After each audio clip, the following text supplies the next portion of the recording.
Yesterday, the transfer portal window opened for everyone, and to say it was wild is grossly misleading. It was a consistent barrage of big names entering college football's version of free agency.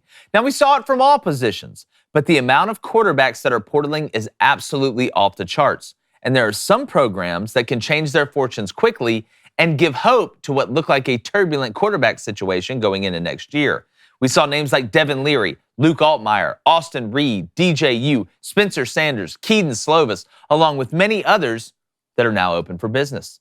Now, this new transfer portal phenomenon reminds me of one of those home makeover shows on HGTV or TLC, and I keep waiting for somebody to scream to move that bus. Now, I'm fine with 90% of it, but being able to transfer within the same conference or division outside of your head coach getting fired is the only part I don't like. And it seems like it's only a matter of time before the transfer portal becomes more important than high school recruiting. Now, over 1,000 players entered the portal yesterday, which is an all-time high for a single day.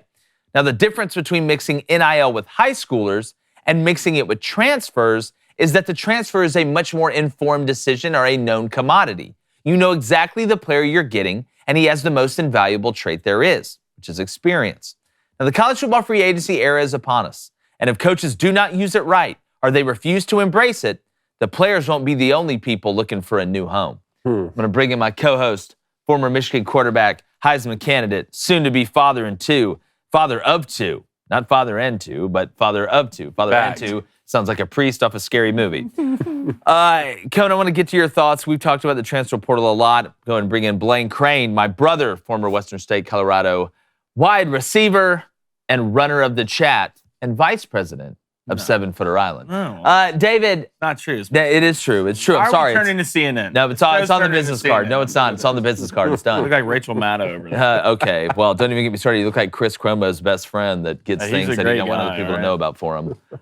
So, David, my only problem with the transfer portal, like I said, is I don't like the ability to be able to transfer within the conference or within your division of the conference. So, transferring from, South Carolina to Tennessee or Arkansas to LSU or LSU to Tennessee within that same conference, unless the head coach is fired. I totally understand. If the head coach moves on, not just fired, but if he moves on and takes another job and there's a new head coach, I feel like the players should be able to transfer. I wouldn't mind if there's a new athletic director if the player was allowed to transfer. Because again, he's the guy that oversees the head coaches of all the sports.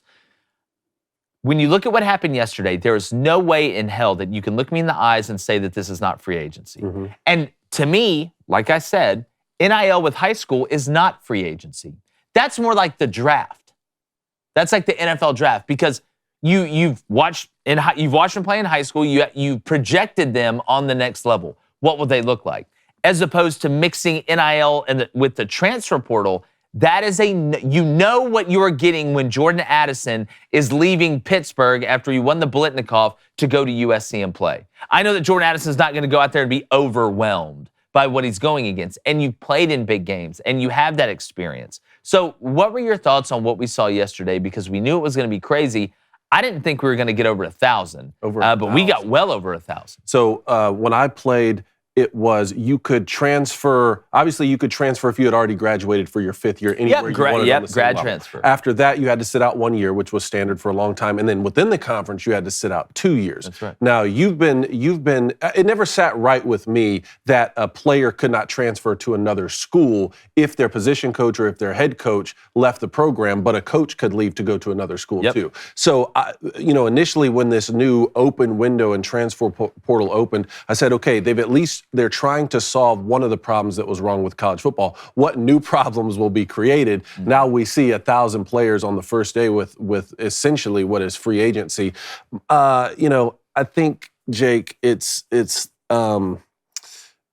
I want these kids to make a commitment to a school and honor their commitment. At the same time, I want them to go do what's best for them as individuals. Yeah. How can we find a common balance? You and I have both proposed solutions. I think a combination of the two could work. If you make a commitment to a school, you stay there at least 2 seasons if your head coach or if your position coach hasn't moved on. 2 seasons is a large enough sample size for you to then move on in your 3rd year and enter the transfer portal, enter again for a 4th year if you need to, go again in a 5th year if you're trying to make it to the NFL, if you're trying to get picked up on a squad. That at least to me says that college athletics is trying to teach kids to honor their commitments. Yeah, and that's kind of a mixture of what we used to have where, now we have the 4-year commit. It's a 4-year, you sign with a school, you can be there 4 years. I mean, that's just how it is. It used to Which some schools unofficially yes.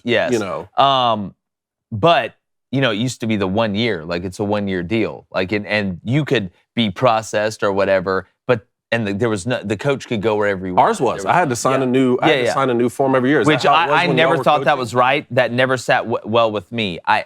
Whenever you let something out and you build no guardrails around it, whether it's the transfer portal or whether it's NIL, it is going to go to an extreme end of the spectrum, and you're going to have to bring it back, right? It's almost like in politics. Sometimes it moves right, it moves left, but it always kind of centers itself back at some point. I think that's what we're going to see with the transfer portal and them putting guardrails on it. Now, would that take something federally? With NIL, we know it will. With the transfer portal, not so much. I think those are two different things. I hope not. Making laws. Can't they solve it? Yeah. I don't know. That's again. I don't think they're going to get together at the table and shake hands and say deal. I don't think that's how it works. That really didn't work with the NFLPA and the NFL, so I don't really see it working if there's some sort of player representation, committee or union organization, whatever it is. I think it could be very simple. I'm fine with that. A 2-year, unless a coach leaves, then you can leave. I'm fine with that. I don't think they would ever pass that. But again, I think you could get it done where you say, listen, within the conference, if you're going to transfer from Auburn to LSU without a head coach moving on either way, you have to sit a year. You have to sit a year. Okay. Now, do you take that as your redshirt year? Whatever. But if you want to go to Auburn to Utah, or if you want to go to Connecticut to USC, that's fine. Do it how you want. What I'm wondering is, with these NIL contracts, and this isn't just for transfer portal guys, because it's a lot harder to do this for transfer portal guys than it is with high school guys.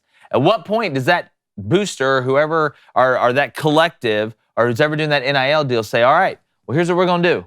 We're going to give you $500,000 worth of stuff that equates to that amount of money, but you have to guarantee you will stay at this school for at least 3 years. That's a fair question. Once you start messing with people's money, that's what I'm saying. Making decisions, and then you have clauses in there. Well, if you get hurt and you're not able to perform, like, look, this is business. It's like I said yesterday. Players, and they had a right to. I agree with them saying, why can coaches do these certain things, but we can't go freely like they do? And we're the ones out there playing on the field. Now it is even. So you are in the business world. Like Blaine said, you are now messing with other people's money. Once that happens, all this empathy starts to go out the window a little bit, because now you're in the game, if that makes sense. You're not the Oliver Twist, can I have some more, please? Yeah. You are now on an even playing field. So if it's me and I'm at a school, okay, and it's all about, it is competitive. I get that if one school's saying you have to lock into a 3-year contract and another one doesn't, they may not get the kid. But I think you're going to start seeing a lot of people start to do that. A lot of people start being a normal thing because it's a smart business move. I'm very, very interested to see when this happens, because if it's my money that I'm donating, and all right, we're going to go get this 5-star out of the high school. We're going to pay him this. He's going to be here for 3 years, or I'm getting that back. There's not a guaranteed other side to the transfer portal. This is something we talked about in the offseason. A lot of kids enter. They won't find a home on the other side of that. They think automatically they're going to get picked up by another school. Some of these kids have left a situation where they weren't happy with their playing time or something. They're not going to get picked up by a school on the other end. And that may ruin some kids' chances of furthering their education, which is what I hate for them, because we already have a professional level. That's what was great about college football. I will say this, though. This transfer portal with no guardrails may have a net negative effect on college football in the long run, but one short-term positive effect has been the increase in parity across the country. Let me ask you, though, like how and I'm going to get the Boost Club here shortly, but how would it have a net negative effect over time if all we've seen is the results of schools going from the bottom And to it may the middle not. class. And it may not. Yeah. It No, may no, not. I said- I'm just it's- saying. you're Yeah. hypothetical. No, I'm just saying, just like what I've said on the opposite side about the 4-team college football playoff, I think that solved a problem and was a net good for a long time. It did create a problem too, which was bowl opt-outs. We could possibly see another situation here where there are negative effects of an open transfer portal or some sort of NIL and kids not honoring their commitment once they get paid, or on the other side of that, universities not honoring some situation of the agreement. But one positive aspect of this has been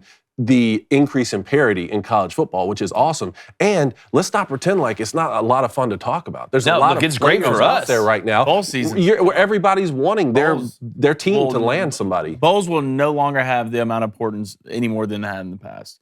The amount of kids that are going to the portal bowl season, I mean, it doesn't matter anymore. Unless you're in the playoffs, which is another reason why I'm glad they're doing a 12-team playoff. Because, I mean, there's going to be less bowls, obviously, but no one cares about bowl games anymore unless there's a championship behind it. That's sad to say, but it's the truth. Will we get to a point where they start to care about the playoff less too? You know, we See, were I don't talking think- about I we don't were think talking about that- the Jackson Smith and Jigba case with the OSU right now, and it seems like he's legitimately hurt. And we saw this with the Buckeyes before when Nick Bosa tried desperately to come back and play that season, was unable to, and then in December said, "I'm going to concentrate on going ahead and concentrate on the draft and playing in the NFL," which was exactly the right decision for him.